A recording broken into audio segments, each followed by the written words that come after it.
8:37 back on the Big Boy Radio Show. You're listening to Florida Sports Talk, powered by NBC Sports, where you can listen live online all the time at floridasportstalk.fm. If you've got a Facebook page, why don't you follow ours, friend it, become a fan. Whatever you got to do to our page, just do it.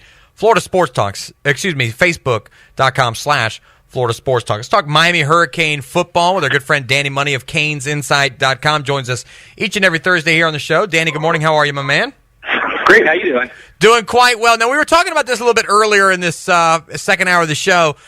The Miami Hurricane investigation, the longest one we can remember ourselves, the longest investigation or the longest process was that USC one, which seemed like it took forever. We actually believe that the Miami one is now longer. From start to finish, how long do you suspect? Give me an over-under on how long this thing can actually go. Well, it started before the Yahoo story, which a lot of people don't know. It's actually started, the summer before that story broke. The story broke in about in the middle of camp, so let's say mid-August.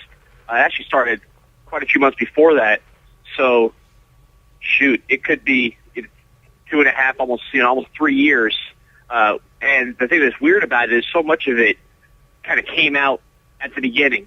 So really, they've been going over details and pouring over details, and as Miami detailed in their motion to dismiss, a lot of this stalling is on the NCAA, and there was a lot of periods of just complete inactivity as far as the investigation goes.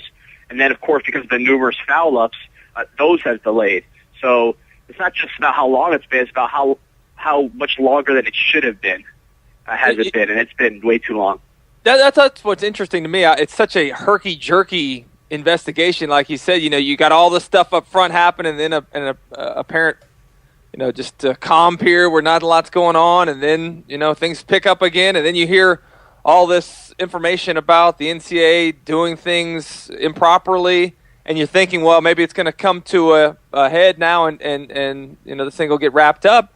But what is going on at this point in time? Are they going back, trying to find more things to slap Miami with? I mean, I thought we were close, 6 months ago to having this thing completed. Any reason why we continue to have such a delay in announcing some final resolution to the investigation? Well, we're down to the home stretch now. Mid-June, we're going to have the hearing before the Committee of Infractions. Really, the hay is in the barn, so to speak. I actually heard from a source that the NCAA was calling Sean Allen as recently as this week, trying to get some last-minute info. But really, everything has kind of passed by. It's now time for the hearing at the Committee of Infractions, and then they'll render a decision, hopefully before the season or right at the beginning of the season, although it could stretch into October. What's interesting that I've learned is the Committee of Infractions is actually keeping in contact with enforcement, throughout this part of the process, which to me is strange because really it's like the prosecuting attorney being in constant communication with the judge, with the defense counsel not being privy to these negotiations and these discussions. So I think that's pretty strange that the NCAA enforcement branch is really keeping the Committee of Infractions up to date on everything, because a lot of what comes into enforcement or what enforcement uncovers really is not good evidence. So by constantly communicating with the Committee of Infractions, in my opinion, that's sort of tainting what the Committee of Infractions is going to ultimately decide, because they've been exposed to the good, bad, and the ugly, and from a one-sided perspective. Danny Money, CanesInsight.com, our guest here on the Big Boy Radio Show each and every Thursday to talk Miami Hurricane football. Reading College Football Talk in a piece there on the website, and it mentions Barry Jackson of the Miami Herald. Apparently there's a former assistant coach that's saying, hey, look, what happened at Miami pales in comparison to what's going on in the SEC. Doesn't give names, doesn't give dates, doesn't even give Chinese food restaurants. I mean, the one thing that the NCAA does have is Chinese food restaurant. Doesn't give any of that stuff. At this point, I would say that unless you're going to bring some pretty strong evidence against a school, you're probably not doing Miami any favors. You're not doing yourself any favors by trying to out other schools and other conferences in general. Well, here's the interesting thing. You had Clint Hurt, who left Miami and went to Louisville from that Shannon staff. Where did everybody else go, all those other assistant coaches? they went to the SEC. You had Aubrey Hill going to Florida. You had Coach Stoutland and Coach Panunzio going to University of Alabama. You had Coach McGriff going to Vanderbilt and going to University of Mississippi.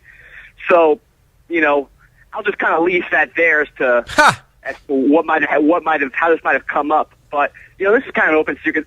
Every staff that I've seen at the University of Miami has complained about this. It's obviously a frustrating thing for them, particularly since they're embroiled in an investigation.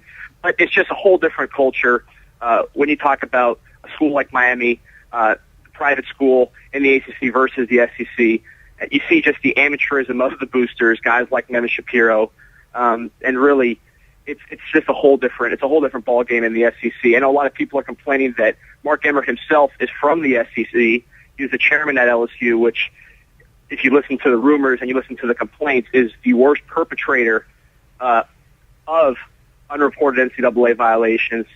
So there's a lot of bad blood. Obviously, a lot of this, as Miami knows, a lot of the success that you have on the field leads to these accusations. So, you wonder how much of it is bad blood just because the SEC is playing so well on the field.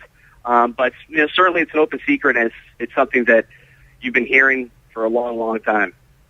Recruiting-wise, Miami's been able to battle pretty well through all of these allegations that have gone on for the last couple years, and it is a different dynamic than most schools face. You have a number of guys in that Tri-County area down there that grow up Hurricane fans and want to be a part of the program regardless of what's going on in terms of off-the-field penalties and everything else.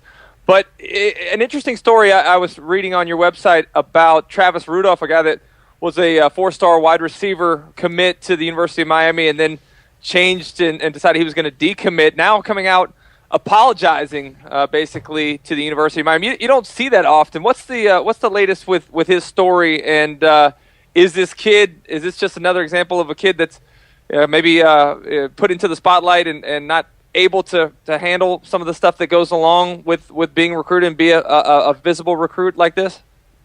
Well, I think there's just kind of a new age of recruiting where a 17, 16-year-old kid will say something, and then right away it's splattered on a computer screen, and thousands of people are reading it and talking to him about it, and they can talk to him directly about it on Twitter, and he's getting tweets. So, it's a whole new era, and this kind of situation is going to come up more and more.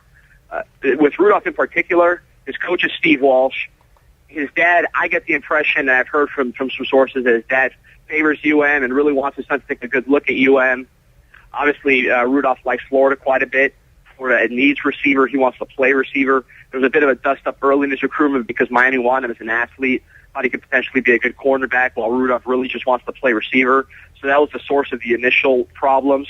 Apparently now Miami's told him that he can play receiver, and they've kind of moved past that.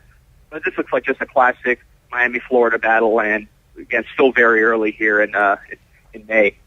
Danny Money, CanesInsight.com. Our guest here talking Miami Hurricane football. How about on the field? Obviously, this is the time where we're not going to get the most amount of news, but anything changed on the roster here over the last couple of weeks? Well, last week I kind of speculated on Gabe Terry, saying that I'd be really shocked if he came back to the program after being kicked off the team. But news I'm hearing lately is that he actually might have a better shot of coming back than I might have initially suspected. It's certainly not a done deal yet, but there is a possibility that he could return to the team, which would be a big boost just because this guy is extremely talented, brings a lot of what's needed in that front seven with his explosiveness, his tenacity, his toughness. This defense can't afford to lose any young, tough, talented players. So that's in the situation to keep your eye on throughout the summer. How about I was reading a piece on there. Robert Lockhart's a wide receiver there. Maybe some off the field issues. Is that a concern there? I know he had the knee injury, which is something he's trying to battle back from. But is that something that's a major concern? Well, I always heard that he had some attitude problems. The Miami receiving core as it is really squeaky clean by receiver standards. As Chris knows, sometimes talent comes with a little bit of an attitude at that position. But we have Philip Dorsett, who's really just a tremendous kid, no problems off the field. Malcolm Lewis, same thing. Herb Waters, Alan Hearn. So really, a lot of the squeaky clean players on the offense are actually at the receiver position, and they're talented. Lockhart He didn't have major off the field issues, but he was a little less mature than some of those guys. And then, as you mentioned, he tore his ACL last year as he was coming on. And then with Miami signing Stacey Coley and Derek Griffin this recruiting cycle, it's an uphill battle for playing time. Now, he's talented enough to have cracked the depth chart. I think with all those factors put together, and maybe a sense from him that the coaches liked other players more, like dealing with other players more, that led to his departure. Danny Money, CanesInsight.com, the best in the business talking Miami Hurricane football. As always, Danny, appreciate your time, my friend. We'll talk to you next week. Take care. See you later. Appreciate it. Danny Money, CanesInsight.com. Coming up next, a little Wednesday, Thursday, Friday fun facts for you. You're listening to the Big Boy Radio Show right here on Florida Sports Talk, powered by NBC Sports. Listen live, online, all the time at floridasportstalk.fm.